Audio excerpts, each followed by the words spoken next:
है कि 2017 city taxi policy लागू करें, अपना किराया निर्धारित कर सकते हैं। अरे आम लाखों आरटीओ घूम रहे हैं और पैसे ड्राइवरों को लूट रहे हैं। गाड़ी रात को भी गाड़ी भगा के आगे रोक के टेढ़ी करते हैं। तो बचाना है तो पार्टी जरूर बनानी पड़ेगी, क्योंकि सत्ता में आने के बाद ही देश को बचाया जा सकता है, क्योंकि सत्ता वाले ही देश को बेच रहे हैं और गुलाम बना रहे हैं। ओला उबर को हम पूरी तरह से ख़त्म करना चाहते हैं। हमारी लड़ाई ओला उबर से नहीं है। ओला उबर की क्या औकात है कि हमारे ऊपर कब्जा कर ले, क्योंकि जब तक सरकार इनका साथ नहीं देती तब तक ये इस तरह से जुल्म नहीं कर सकते थे। लेकिन नमस्कार, मेरा नाम नरेश कुमार और आप देख रहे हैं शेबी न्यूज़ दिल्ली।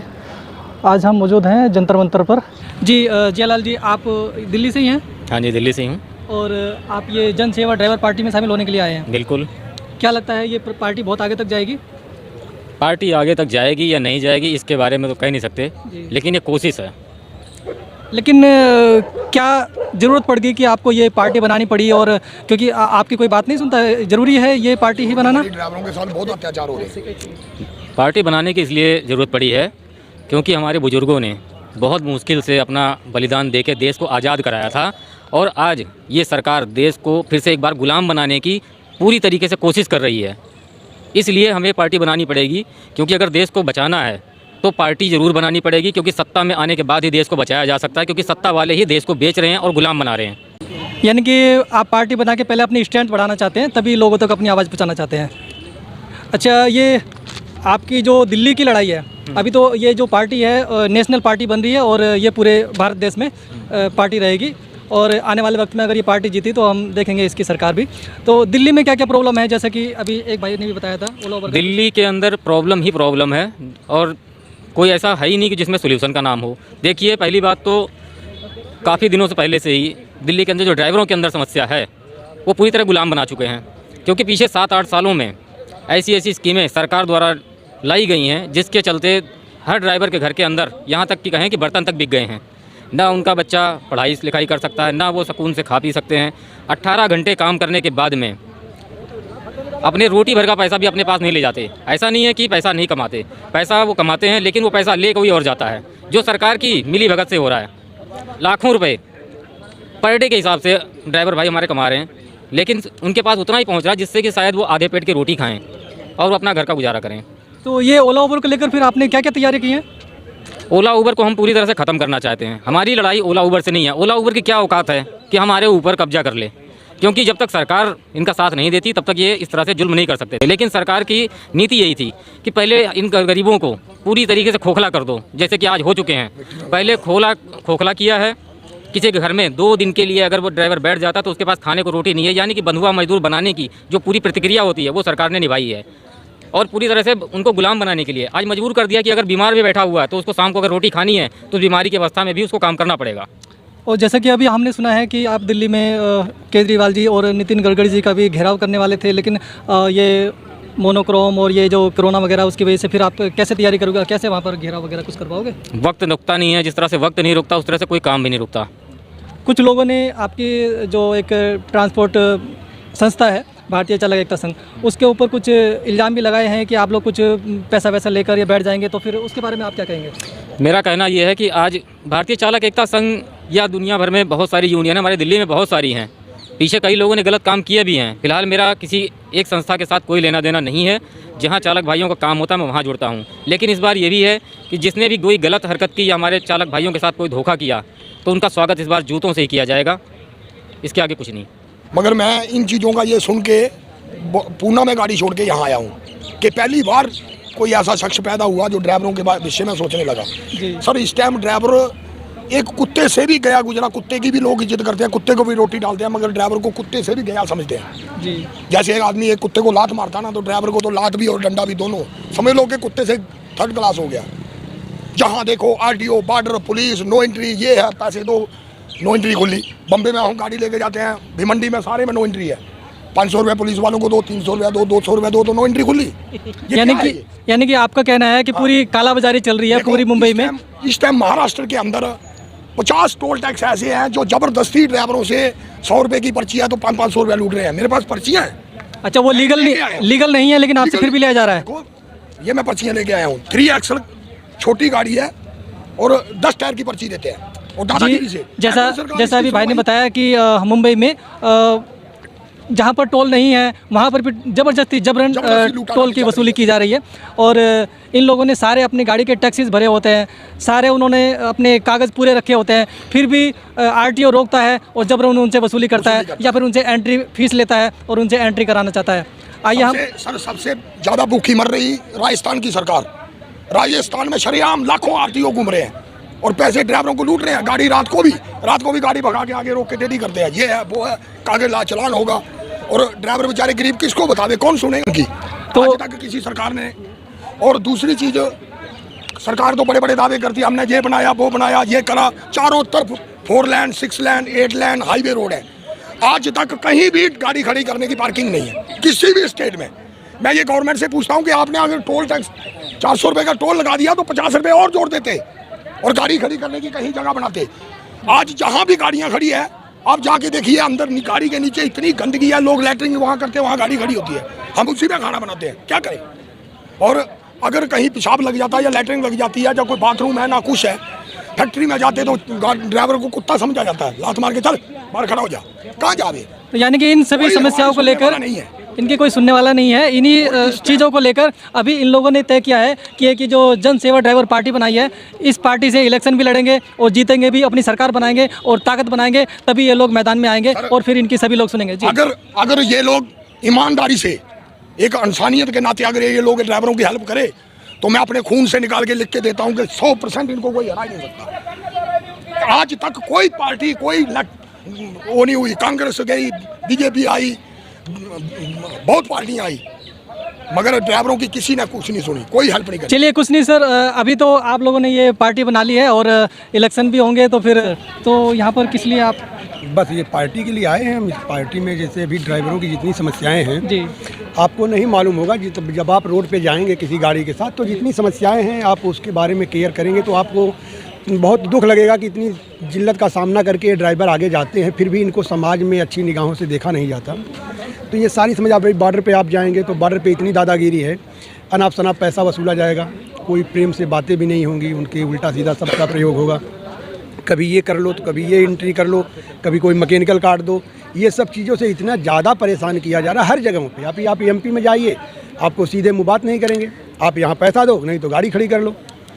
आप बिहार में जाइए, मैकेनिकल कटा लो नहीं तो गाड़ी नहीं जाने देंगे, खड़ी करो, यहाँ पैसा नहीं है, खाया रहे नहीं खाया है उससे मतलब नहीं है। इतनी ज़्यादा समस्याएं हैं, कोई सरकार हमारी समस्या सुनने वाला नहीं है। बिल्कुल, जैसा कि आपने सुना है कि यहाँ पर सभी ड्राइवरों की पूरी प्रॉब्लम्स हैं, चाहे वो यूपी से है, पंजाब से है, बिहार से है, बंगाल से है, मुंबई से है, सरकार सभी जगह के चालक साथी इधर आए हुए हैं और उन लोगों की किसी ने बात नहीं सुनी है। इसलिए उन लोगों ने तय किया है कि हम अब एक अपनी पार्टी बनाएंगे खुद की और फिर इलेक्शन भी होगा, जीतेंगे भी और उसके बाद में हमारी स्ट्रेंथ बनेगी, फिर सभी लोग हमारे आगे पीछे घूमेंगे, फिर हमारी देखते हैं कि हमारी कौन बात नहीं सुनता है। जी, तो ये कब तक आप यहाँ पर बैठने वाले हैं? अभी तो आज शाम तक हैं। जी, आज शाम तक ही है। हाँ, शाम तक हैं। अगर सरकार हमारी सुनती तो ये स्थिति नहीं होता। जिस तरह से सरकार ने अनाउंसमेंट किया था कि हर बॉर्डर को बंद कर दिया जाए, फिर भी कहीं बंद नहीं है, सभी बॉर्डर पे दादागिरी से चालू है। सरकार की आंख पे पट्टी थोड़ी बंधी, वो तो देख थोड़ी रहा है, ऐसा सब देख रहा है। सरकार को पैसे मिल रहे हैं, पैसे ले रहे हैं, बस चालू कर रहे मीडिया हैं। वाले पैसे ले रहे हैं। अच्छा, अगर सरकार किसी भी मंत्री ने ये बातें, हमारी बातें सरकार तक नहीं पहुंचाई, कभी उनको सूचना नहीं दिया गया कि ऐसे होता है, ड्राइवरों को कितना तकलीफ का सामना करना पड़ता है, ये सारी बातें कभी कोई नहीं बोलता। जैसे कि आपने सुना, यहाँ पर काफ़ी समस्याएं हैं लोगों की और यहाँ पर नई पार्टी का भी एक गठन हो चुका है और आने वाले समय में सरकारों को भी बहुत प्रॉब्लम आने वाली है। जी जयलाल जी, मैं एक चीज़ आपसे पूछना चाहूँगा, जो आपका ये सिटी टैक्सी स्कीम है, इसके बारे में काफ़ी सुनने में आ रहा है और जो ड्राइवर भाइयों से बात हो रही है वो लोग कह रहे हैं कि भाई ये सिटी टैक्सी स्कीम सरकार ने लागू नहीं की है और ये 2017 में बनी थी शायद। हाँ जी, 2017 में बनी थी ना? हाँ जी, 2017 में बनी थी और लागू ना करने की वजह भी यही है कि अगर लागू कर दिया तो ड्राइवर सुखी हो जाएंगे और गुलामी इनकी नहीं करेंगे, तो इसलिए लागू नहीं कर रहे हैं। क्योंकि हर स्टेट के गवर्नमेंट को ये पावर है कि 2017 सिटी टैक्सी पॉलिसी लागू करें, अपना किराया निर्धारित कर सकते हैं, लेकिन ऐसा करते नहीं हैं क्योंकि इन्होंने बहुत मोटा पैसा जो विदेशी कंपनियों से खाया हुआ है या इनको चंदे के रूप में मिलता है और उसके बदले में वो कंपनियां इनसे कहती हैं कि इन गुलामों को हमारे अंडर में रहने दो, इनसे गुलामी करवानी है हमें, इसलिए ये तीसरी टैक्सी पॉलिसी लागू नहीं हो पा रही है। और केजरीवाल जी, जिनका बहुत बड़ा अहम रोल है, क्योंकि ये डबल तरीके से, यानी दो मुँहे सांप की तरह आज इस्तेमाल कर रहे हैं हम लोगों को। एक तरफ तो हम ही से प्रचार करवा के, जैसे कि आपको पता है कि एक नए इंसान को सीएम बनने के लिए बहुत सी मेहनत करनी पड़ती है, बहुत सी चीज़ें चाहिए होती, लेकिन इसमें दो चीज़ें जो अहम थी, एक पैसा और दूसरा प्रचार। प्रचार हमें करवा लिया लालच देकर, झांसे में डालकर। हमारे पूरे दिल्ली एनसीआर के चालकों ने इनका प्रचार किया और पैसे की कमी पूरी कर दी ओला उबर ने, क्योंकि इनमें दोनों काम इनके हो गए और इन्होंने पीछे से वही धोखे वाला काम किया कि हमारे से ही काम करवा के हमारे ही को, जितने हमारे ड्राइवर भाई हैं, इनको ओला उबर के हाथों बेच दिया। और आपको क्या लगता है कि जो ये सिटी टैक्सी स्कीम है ये किसके हाथ में है? इसको केंद्र सरकार करा सकती है या केजरीवाल जी करा सकते हैं? तो क्या आपने बात की उनसे, कभी उनको विज्ञापन दिया कि हमें ये हमारी सिटी टैक्सी स्कीम 2017 लागू होनी चाहिए?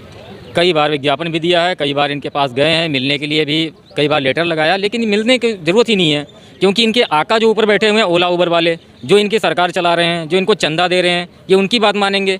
जब पहले से एडवांस ले रखा है 10-20 साल का, तो ये हमारी बात क्यों मानेंगे, हमसे क्यों मिलेंगे? क्योंकि हमको पता है कि हम इनसे सवाल क्या करेंगे, हम इनसे डिमांड क्या करेंगे कि हमें गुलामी से आज़ादी चाहिए।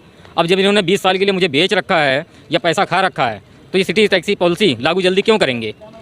जी, तो अभी जैसे आप लोगों ने ये एक जन सेवा ड्राइवर पार्टी बना ली है और अब तो आपकी ताकत भी बहुत बढ़ जाएगी, तो आप इलेक्शन लड़के सरकार बना के फिर इनका सामना करेंगे?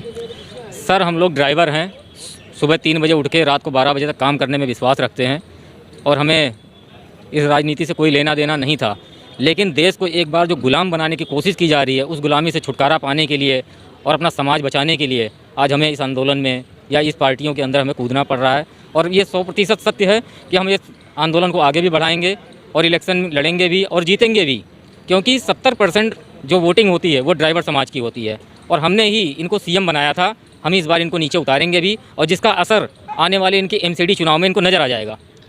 जी जियालाल जी, जैसे कि हम देख रहे हैं कि आप सीधा सीधा चैलेंज कर रहे हैं, चाहे वो हमारी राज्य सरकार है और चाहे केंद्र सरकार है, क्योंकि जब तक आप लोगों ने सीधे सीधे उनसे बात की तो उन लोगों ने बात नहीं की, तो अब आप लोग अपनी ताकत बनाकर सीधा उनसे बात करने जा रहे हैं। तो क्या लगता है आपकी जो ये पार्टी जीतेगी? 100% जीतेगी, क्योंकि हमें तो गुलामी से आज़ादी चाहिए और गुलामी से आज़ादी करने के लिए लोगों ने अपनी जान दे दी। हम समय, टाइम, मेहनत क्यों नहीं दे सकते? और स्टार्टिंग इसकी कहाँ से हुई है ये आपको पता है, आप भी पत्रकार हैं, बहुत सी जानकारी आप रखते होंगे कि गुलामी कहाँ से शुरू हुई। ये मोदी सरकार से ही शुरू हो रखी है, जिसको चंद भागों में बांटा जा रहा है। ओला जैसी एक बहुत बड़ी कंपनी जो यहाँ पे आई थी, जिसके पास अपनी एक टूटा हुआ स्कूटर नहीं था, आज के टाइम में 60,000 करोड़ जो लीगल तौर पर दिखा रही है कि उसकी कंपनी है, ये कंपनी कहाँ से बनी? उसके बाद में अरबों रुपए का घोटाला, जितने भी ड्राइवर भाई हैं सभी स्टेट में, उनका घर पूरा लूट दिया गया। एक गाड़ियों का डबल पैसा लेके आज वो गाड़ियाँ लूट ली गई, उनसे वापस ले ली गई, ना तो उनका पैसा दिया गया, ना ही तो गाड़ियाँ वापस दी गई, और वो गाड़ियाँ बाहर बेची जा रही हैं। क्या सरकार को नज़र नहीं आता? केंद्र सरकार, राज्य सरकार इसमें पूरी तरह से मिली हुई है, क्योंकि ये कोई 1000-2000 का घोटाला नहीं है, कई हज़ारों करोड़ों का, अरबों का घोटाला है। ऐसा कौन सा धंधा है जो हमने पैसा भी दे दिया और डबल कीमत देने के बाद में वो चीज़ हमें देनी आती? अगर हम 1,50,000 रुपये का कहीं भी कोई घपला करते हैं तो CBI भी आती है, जाँच करने वाले भी आते हैं और उसके बाद में इनकम टैक्स वाले भी आते हैं। ऐसा कौन सी इनकी सरकार है जो इनके ऊपर कोई भी निगरानी नहीं रख रही या इनको जानकारी नहीं मिल रही, जो कई हज़ारों करोड़ रुपए खुल्लम खुल्ला एक डकैती के रूप में इन्होंने किया है और जिसका लाइसेंस हमारी सरकार ने इनको दे रखा है डकैतों को। और ये पूरी डकैतों की सरकार है और डकैतों का राज चल रहा है, क्योंकि पूरी तरह से इसमें चंद 10-20 डकैती बचे हुए हैं जिन्होंने पूरे देश पर कब्जा करना है और लूटना है। इस देश को गुलामी से बचाने के लिए हमें पार्टी बनानी पड़ रही है और हम बना रखे हैं और इसको आगे बढ़ाएंगे भी और जीतेंगे भी। जी धन्यवाद जियालाल जी। मैं आपको बता दूं कि अभी जो दिल्ली NCR के ड्राइवर भाई हैं उन लोगों ने एक जन सेवा ड्राइवर पार्टी का सपोर्ट ले लिया है और अब वो लोग इस पार्टी के साथ में मिलके ओला उबर से भी जंग लड़ेंगे और केजरीवाल से भी जंग लड़ेंगे। जो हमारे आदरणीय केजरीवाल जी से कितनी बार इन लोगों ने गुहार लगाई, इनके कितने लेटर लगाए, कितने गुहार लगाई कि हम लोग इस तरीके से परेशान हैं, लेकिन हमारे आदरणीय केजरीवाल जी मुख्यमंत्री हमारे दिल्ली के, बट उन लोगों ने कोई सुनवाई नहीं की है। इन लोगों को मतलब परेशान होकर, इन लोगों की चाहत नहीं थी कि हम लोग ये पार्टी बनाएं, क्योंकि हम लोग ड्राइवर हैं और ड्राइवर को का काम नहीं होता ये पार्टी बनाना, लेकिन ज़बरदस्ती इन लोगों को बनानी पड़ रही है क्योंकि इन लोगों की बात नहीं सुनी गई। अब इन लोगों ने फैसला किया है कि हम लोग पार्टी बना लिए हैं और आने वाले समय में हम लोग फिर आमने सामने बैठकर बात करेंगे। अभी MCD के भी चुनाव आने वाले हैं दिल्ली में, तो उस पर क्या आपका क्या विचार है? हम आज से ही अपने काम में लग जाएंगे, अपने तमाम चालक भाइयों से ये बोलें कि जैसा आपके साथ आज तक सलूक किया गया है उसी का बदला आप वापस दें।